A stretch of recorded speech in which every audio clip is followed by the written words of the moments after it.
Bonjour à tous et bienvenue dans cette nouvelle méditation biblique. On continue à se concentrer sur le personnage d'Abraham et on arrive aujourd'hui dans Genèse 22. Hier, c'était la fête. C'était la fête parce que Dieu avait enfin répondu, avait enfin commencé à accomplir la promesse. Isaac est né.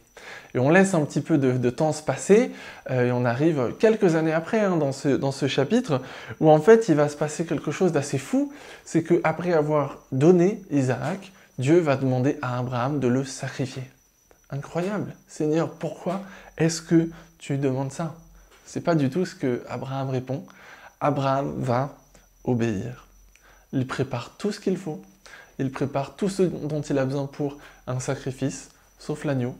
Et il part avec Isaac pour aller faire ce sacrifice. Alors, petite parenthèse, il part vers un endroit qui a un nom qui sera familier à tous les amateurs du Seigneur des Anneaux, puisqu'il part vers la colline de la Moria. C'est un petit clin d'œil qui est rigolo. En tout cas, il se met en route et en fait, quand il se met en route avec Isaac, ils sont en train de marcher, de monter vers cet endroit où le sacrifice va avoir lieu. Et Isaac, qui quand même voit bien qu'il manque quelque chose, va dire à son père, mais papa, je vois tout ce qu'il faut, on a le bois, on a le feu, on a tout. Mais il manque l'agneau. Où est l'agneau pour le sacrifice?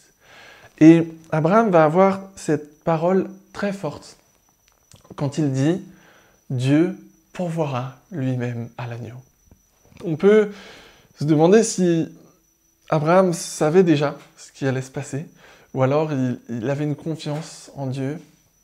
Dieu ne me laissera pas faire ça. On ne sait pas trop, mais en tout cas, il y a une dose de confiance qui s'exprime ici de la part d'Abraham. Alors, Abraham arrive, il prépare tout, il prépare l'autel, et puis il attache son fils sur l'autel, et puis il est prêt à tuer son fils. Il est vraiment prêt à le faire.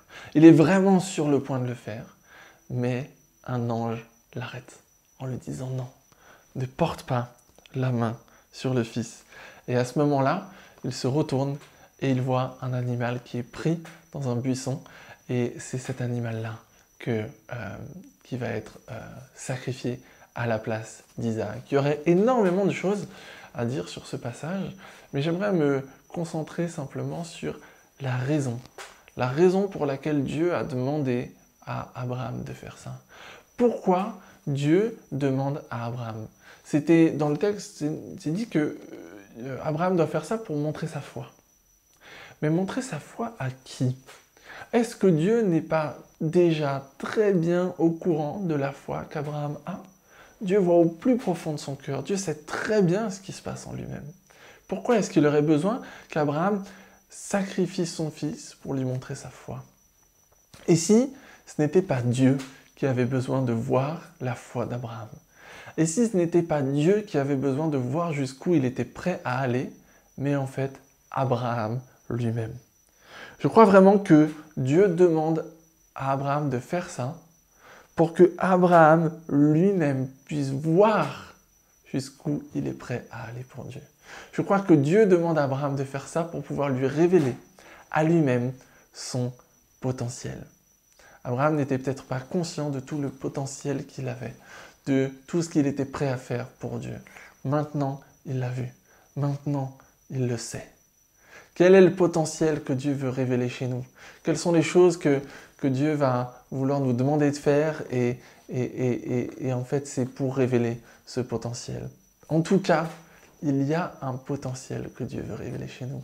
Je crois qu'il y a énormément de choses dont on n'est même pas au courant qu'elles sont chez nous, qu'elles sont en nous et qu'on est capable de les faire. Dieu veut révéler ce potentiel, quelle que soit notre avancée dans la vie, quel que soit notre âge, quel que soit notre parcours. Dieu veut révéler ce potentiel-là, comme il l'a révélé avec Abraham. Je vous souhaite une très bonne journée et je vous dis encore une fois à demain.